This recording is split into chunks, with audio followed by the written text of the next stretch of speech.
Direct selling में मेरे पास में जो बड़ा चैलेंज था, वो था फाइनेंस का, पैसे का बड़ा इश्यू था।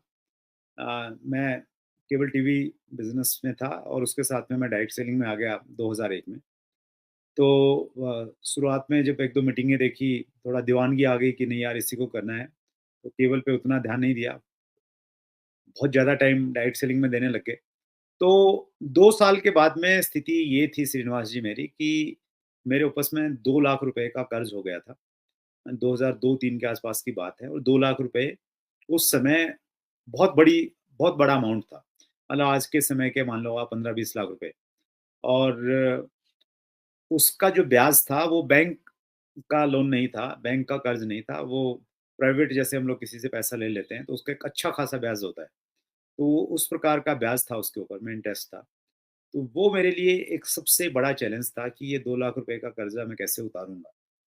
और वो 2 लाख रुपए का कर्ज़ा मैंने पिताजी की अनुमति के बिना लिया था, पिताजी को मालूम नहीं था, घर पे और किसी को मालूम नहीं था। और ये भी एक डर रहता था कि मैं अगर ये नहीं चुका पाया इनका तो बात घर तक पहुँच जाएगी, क्योंकि आप किसी से पैसे लेते हैं, पहले तो आपको दे देता है और फिर आप नहीं देते हैं, तो फिर बात घर तक आती है। तो वो कहीं न कहीं मेरा एक बहुत बड़ा डर था कि अगर ये बात घर तक पहुँची तो फिर और चीज़ें खराब हो जाएँगी कहीं न कहीं।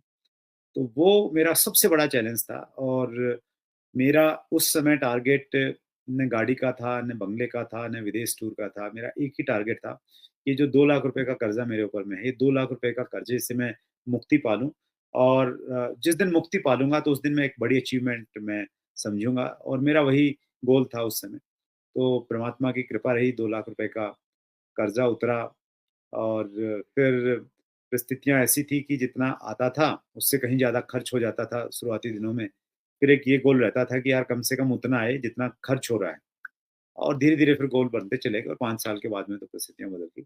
तो मेरा सबसे बड़ा चैलेंज था फाइनेंस, पैसा, पैसे की बड़ी दिक्कत थी, बड़ी अ, तकलीफ थी।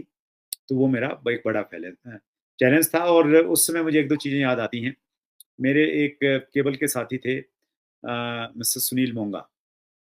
तो अ, अक्सर जब मिलते थे तो उनसे मेरी एक ट्यूनिंग बड़ी अच्छी थी, वेवलेंथ बहुत अच्छी मिलती थी। तो सुनील ये बोलते थे, कि "यार ज़्यादा चिंता मत कर, जितने भी बड़े-बड़े लोग हैं ना, वो सारे के सारे कर्ज़दार हैं।" वो बोलते थे कि अंबानी को देख ले कितना कर्ज़ ले रखा है उसने, टाटा को अगर देखोगे तो इतना कर्ज़ ले रखा है, उसने इतना कर्ज़ ले रखा है।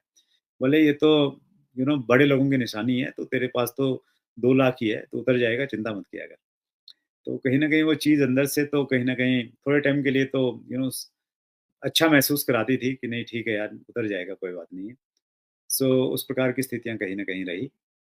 So thank you so much participation के लिए बहुत सारे साथी जुड़े और अभी भी मैं देख पा रहा हूँ 258 का नंबर यहाँ पे मुझे दिखाई दे रहा है। आप सबका मैं दिल की गहराई से बहुत-बहुत आभार